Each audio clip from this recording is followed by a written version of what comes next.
Hi, everyone. I'm Maria Sippin, they or she pronouns.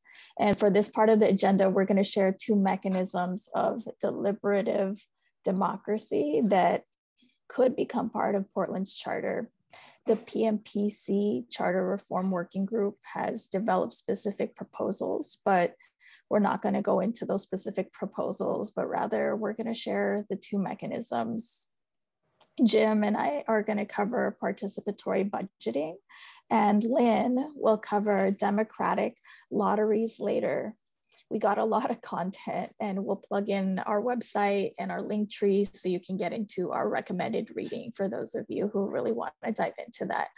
So please type your questions in the chat, and we can discuss some of them at the end of this section or just follow up with you after this meeting.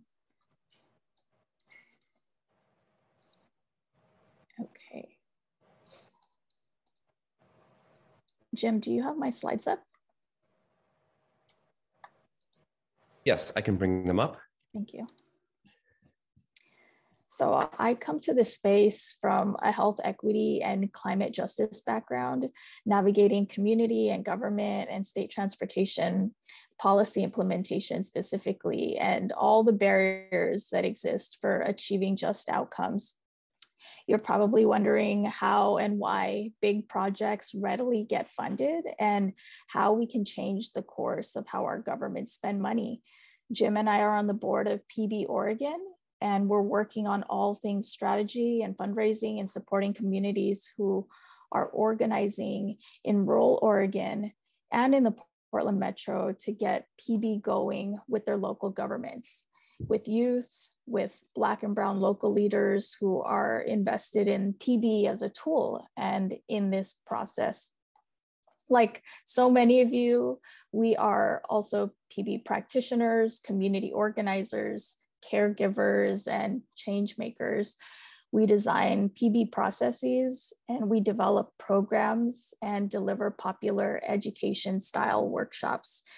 We form strategic community partnerships, and we're increasingly doing more advocacy work with our peers.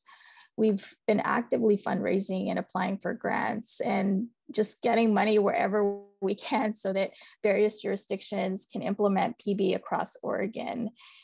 We're a small operation with a few dedicated staff and consultants and hands-on volunteers.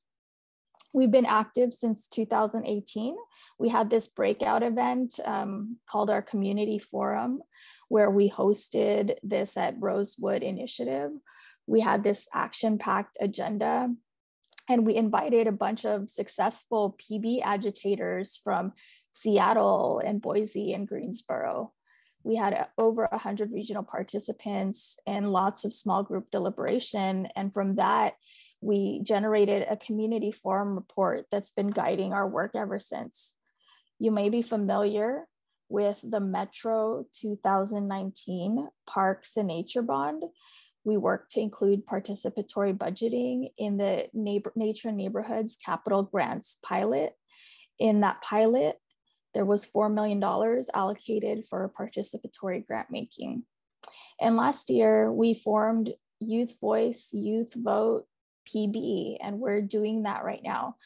Youth have been uniquely impacted by COVID-19 and are particularly underrepresented in government decision-making. So we have about $700,000 for COVID relief and recovery to be allocated by and for youth via PB. We're collaborating with 5 other organizations: Unite Oregon, East County Rising, Community Projects, Rosewood, and Play, Grow, Learn, and Seeding Justice, to really put youth of color right in the center of that decision-making process and getting like our first PB in Oregon going. So now we're here with PB and charter reform, working with a bunch of groups to follow Boston's lead. And now the whole PB process explained. This is a process that channels community experiences and knowledge and needs. It's a democratic process by design, and it gives community members real power over real money with legally binding votes to lock it all in. And this real money, it refers to a portion of a public budget, but not the entire budget. There's a lot of interpretations of PB or partial applications of PB or like a watered down PB, but there's specific elements that set PB apart from merely community engagement or participatory planning. So phase one, you've got designing the PB process, and this part should not be compromised at all.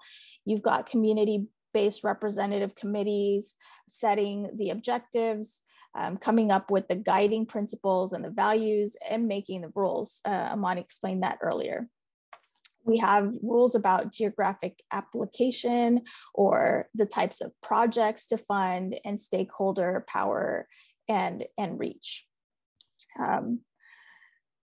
The other phase is community members brainstorming. That's the part that involves a lot of deliberation too, the process with crowdsourcing ideas from a high level without starting with leading questions or pre-prescribing projects that city government has in mind. Community members bring forward their most genuine needs and the rawest ideas here. The success and quality of the brainstorm really depends on the facilitators and a lot of other factors, with particular attention to bringing members of underrepresented and priority communities right into the fold. Phase three, brainstorming evolves into project development and things get more specific and more technical. You've got the role of the budget delegate that emerges here, and PB staff and facilitators work together to form proposal-ready projects. You've got a binding vote in phase four, and I think that's the exciting part. That's the PB part of it that sets the stage for getting implementation right where it needs to be. We've got community members voting on projects, not just their top or favorite, but several projects. And all those projects get voted on and until the money gets allocated to where it needs to go. Phase five, you've got implementation, where projects that are voted on by community really come to life. And that's where we want government to follow through with the funding, hence the legally binding portion of it. And the community monitors implementation and spending from that point onward.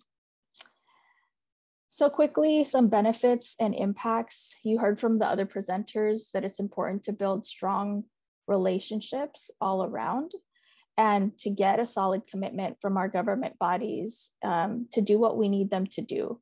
PB gives community members clear ways to influence local outcomes and to select projects that matter to them.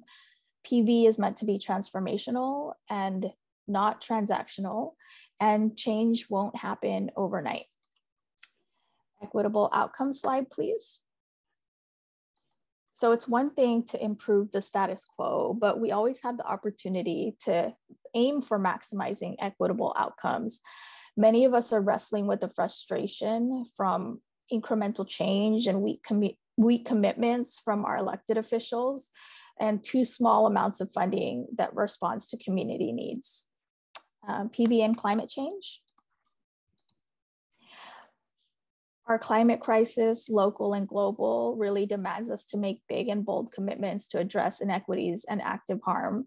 We know that climate affects frontline communities first and worst, and the least resource communities are least responsible for climate change, but they're the ones who are affected the most. Our climate response needs to center the solutions of people most impacted, and our other presenters have really highlighted this. We can't have a just transition without deliberately reallocating resources and putting a stop to what's causing harm too. So if you're following Oregon transportation and the federal infrastructure package, this is something we need to keep an eye on. More money won't guarantee better climate responsive projects or outcomes. And People Powered has this available resource for more reading, and you can check it out with the link tree. And you can forward on, Jim. So here's just a list of the types of projects that people have selected to fund in PB around the world. You can dig deeper into this and see just what some of those small and big ideas are. Jim? Great. Thanks, Maria. So I want to kind of zoom out and give a little bit of history on PB, where it started and how it spread. Participatory budgeting started in Brazil in the late 80s as Brazil came out of an authoritarian regime. And it was really rooted in the Brazilian Workers' Party and their efforts to kind of rebuild participatory, a culture of democracy and avenues for people, ordinary people, to participate, and particularly poor and working class people. So it has this kind of radical roots in really expanding power to the powerless. It's spread around the world. There's over 10,000 municipalities and something like over 30,000 cycles. I'm going to try to talk slower, trying to remember that, around the world. It came to the United States in 2009 and in Chicago, and has since spread to cities large and small throughout the United States. It came to the Northwest in 2016. It's been in Victoria, Vancouver, Seattle, and Tacoma. It hasn't come to Oregon yet, and that's what we've been working on. But I think we have a unique opportunity because, as a late adopter, to apply a lot of the strategies learned all around the world, and particularly the strategies around for maximizing participatory equity and equitable outcomes. Those impacts have been demonstrated in other parts of the world in many cases. And they usually depend on many strategies to be applied in how you do PB. And that's one of the reasons why we're starting with youth in East County, to put them in the driver's seat of bringing PB to Oregon. There's precedent for PB and charter reform. As we heard from Armani at the start, voters passed a charter mandate for participatory budgeting. It lasts in November, and that is underway. New York has passed a similar mandate in 2019. It was delayed by COVID, but another example of PB in charter reform. And just to talk a little bit finally about the relevancy of some of the impacts of PBs to civic engagement, civic participation. You know, we talk about PB we talk about budgets as really the primary way governments exercise power. And there's lots of evidence that power is highly uneven in how it's exercised. So PB is not so much, doesn't focus on redistributing resources, although it certainly has done that around the world where it's been implemented. But it starts with redistributing decision-making power over resources. And really we take a targeted universalist approach to really starting with those that have been most removed from power, access to power. So that it relates to other aspects of, I mentioned that only say it relates to other goals within charter reform. A lot of the research in New York shows that PB is really a stepping stone for community engagement. And this is shown in a lot of research elsewhere, where a lot of participants are foreign born, haven't participated before. Up to a quarter had faced barriers to voting in regular elections. And one of the opportunities with participatory budgeting is it creates a mechanism for people who cannot vote to exercise their power and decisions that affect their lives in another way. And that's certainly, I think, has been a stated goal of this Charter Commission. The other thing it does for those who can vote is there's a lot of evidence that PB expands people's, expands voting. People who participate in PB who don't vote start voting.